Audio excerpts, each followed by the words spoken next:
Hello, fellow sheeple. Hello, you slumbering sloths. It's Dr Macclevoid here. Not my real name, of course, but I thought, I would come in and talk to you a week on from the Russell Brand allegations to talk around some of the issues that have occurred in the wake of the shocking revelation that Russell Brand is an alleged serial sex offender. Because, of course, a lot of the talk, as you'll know, has been about the culture in the noughties and the 90s, that slightly more permissive, slightly more misogynist culture that Russell Brand was thought to, at some point, personify. God help us. Imagine giving him the status of a man who personified an era, quite considerable, when he was always a sort of a pastiche of other eras, a sort of, you know, Byron, Lord Byron meets Jesus Christ pastiche. But anyway, never mind that for a moment. Let's discuss, and I say discuss, there is no discussion. I'm talking at you. I don't want or need your contribution. Let's talk about the situation back then. Now, look, I've got to be straight with you, all right? I owe you that. Well, actually, I don't owe you anything, but I'm gonna, for the sake of sort of trying to forge some sort of bond with you, some sort of sense of identification with you, as Russell likes to do on his channel. I'm going to pretend that you and I have something in common. So, as he does. So, back in the day, back in the 90s and the noughties. Look, I was part of all of that. I was part of that time. I lived during those years. And consequently, I have to take my share of responsibility because as a man, I contributed to the male dominated culture of the age. I bought all the popular periodicals of the day, uh, Testicles magazine, Engorged Glands, Pendulous Member, Buttered Crumpet. You'll remember all of those. Great reads, really insightful reads on the cultural issues of the day. But in order to make those magazines more popular, excuse me, they filled out their pages with pictures of naked women, and articles on dominating her in the bedroom and things like that. We look back on it now. We think, well, we forget, don't we, that Testicles magazine had some incredible features, some great long reads. Predicting all of the issues with Tony Blair and New Labour. But we don't talk about those now, do we? We just think about the breasts. At least I do. So look, it was a different time back then. In the 90s, I'm going to be straight with you, I had a 16-year-old girlfriend, as Russell Brand would go on to do. All right, I too was 16, but that's not the point. I should have waited until she was a lot older before I even considered a relationship with her. Maybe until she was 26, 27, something like that. I remember thinking at the time, we're the same age, but it feels wrong. Yeah. It was a different time. It was just a different time.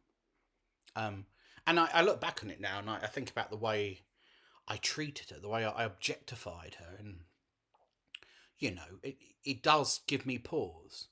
I used to use her cleavage as a place to store things. So I might put my my plate there or something, or my mug of tea, whatever, between her breasts. She didn't like that. I mean, she found that quite offensive. Um, I couldn't afford a lamp stand. So I used to ask her to stand in the corner with the lampshade over her head so she could be it. She didn't like that either. Now, she was a coercive controller, violent and unpleasant and possessive and awful in just about every considerable way. But as a man, I blame myself for those things. She couldn't help the way she was, could she? We're not responsible for our own actions, are we? So, that's the way it was back then. It was a difficult time, and things that we tolerate now were, or that we tolerated then rather not tolerated now. We have different standards, and quite rightly. But it's interesting that despite those changes in attitude, today, it seems, there are people queuing up to accuse the women who have made these accusations against Russell Brand of being liars. And I don't know about you, but I find this rather weird. It's a strange debate, isn't it? Because you would think that given our progressive views, given how far we've come as a people since the dark ages of the 1990s and the noughties, we would be more likely to believe them. I mean, after all, rape allegations or investigations into lurid sexual behaviour in the past are now ubiquitous in our culture, aren't they? They're commonplace. Everyone was at it, and we know a lot more about it now than we did then. We rightly judge. And yet, people are lining up to say these women are liars. Now, can women be liars? Yes. I know. It's a shock. But women can lie. It's not fashionable to say it because that's thought to be a form of saying, I don't accept the seriousness of the allegations against predatory men that women make. If you say that women can lie, you're saying, you're presenting the possibility that a woman may lie about a serious rape allegation or something along those lines. But of course, men and women are equally capable of deceit. They're equally capable of lying. All the things I told you about my 16-year-old girlfriend are a lie, apart from her being a coercive controller. That's true. But, women and men lie. 30 years ago today, the day I'm recording this video, I met one of the worst pathological liars I've ever known in my life. And she's still at it. Women lie. Men lie. The issue is not whether men or women lie. The issue is, were these women lying? And the people who affect to not believe them, or to say, oh, it's outrageous, how could they say these things? What do they want? Why don't they go to the police? Why did they wait all these years? These people, many of whom shamefully are women, what happened to the sisterhood? Talk about being party to your own subjugation and your own oppression. My God. Why? Why have they taken this point of view?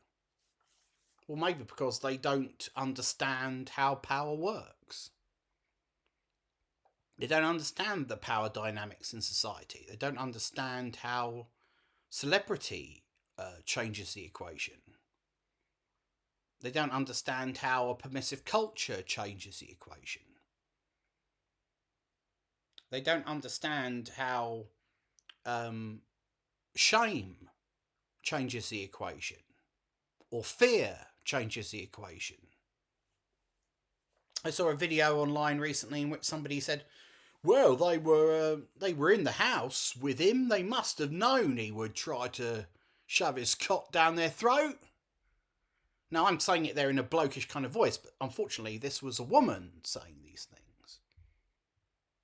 But I can't do a female voice without sounding patronising. So I gave it a masculine dimension. I'm sorry. And I found that naive to a degree which is hard to understand. Russell Brand, by his own admission, slept with probably 1,000 women, 80 a month. He's alleged to have got through at the peak of his fame. A man's got to take a break sometime, right? Now, are we really saying that in all of those encounters, everything was completely straightforward? There was no liberties taken, no confusion, no pushing of boundaries. Just because somebody acquiesces to somebody at the time because they feel awkward or shame not to, they feel that they can't say no, that's not really consent, that's coercion. You understand? If later someone reviews those events in their head and says, actually, I was coerced there, I was manipulated, the power dynamic in that encounter was all wrong, that is a perfectly legitimate and intellectually rigorous re-evaluation of events. We're allowed to re-evaluate the events in our lives. It's okay to do that. We don't always understand everything that's happening to us at the time it's happening to us. God knows I've learned a few things looking back. And I suspect you have too. Now,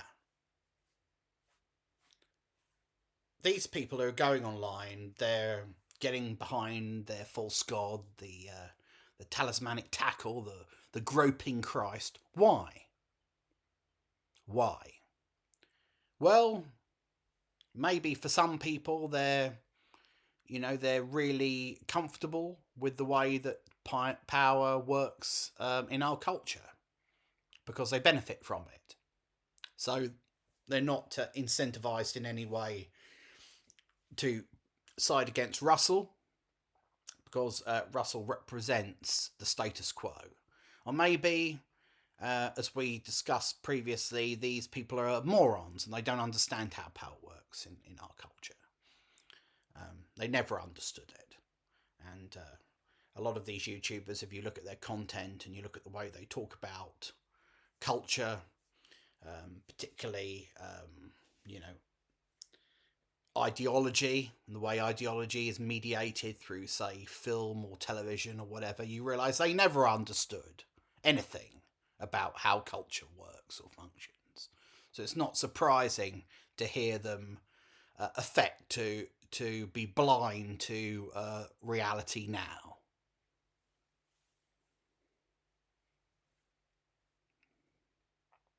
Anyway, it's all been a rather shabby, grotesque spectacle, hasn't it? And there are a lot of people out there who are not exactly covering themselves in glory, rallying to this buffoon, this imbecile who has caused so much hurt and pain and shame amongst people who got caught up in his wake and were temporarily drawn into his bubble.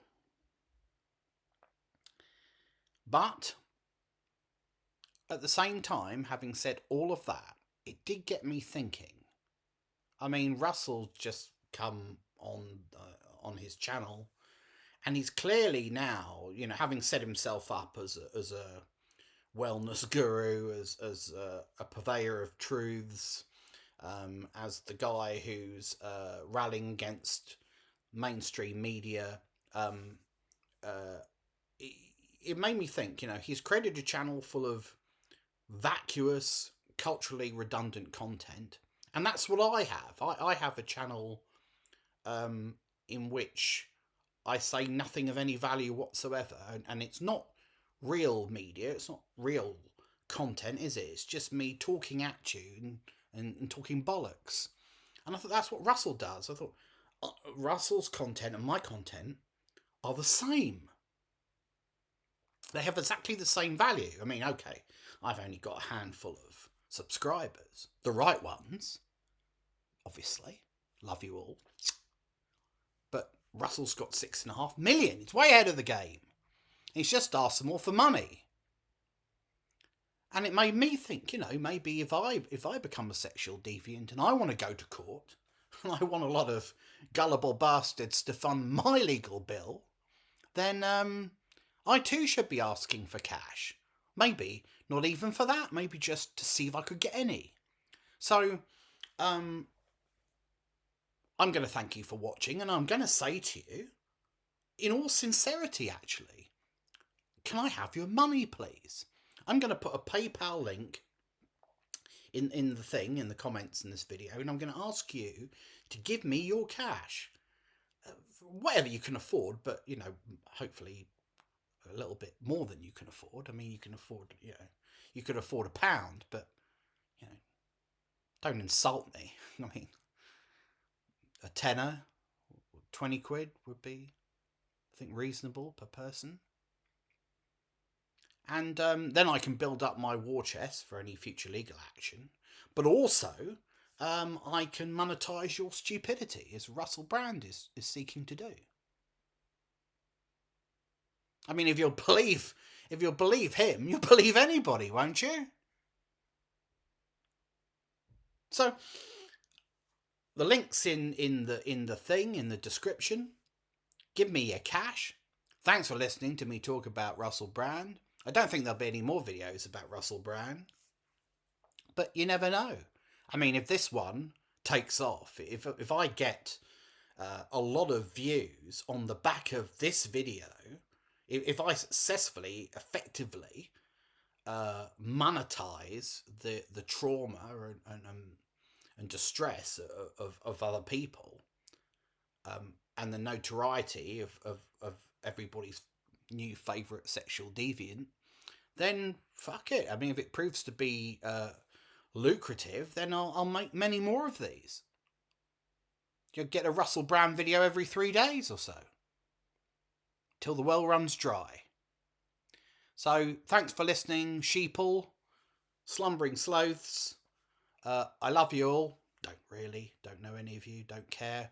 See you all on the next Russell Brand video. I mean, on the next video. Your good health, etc.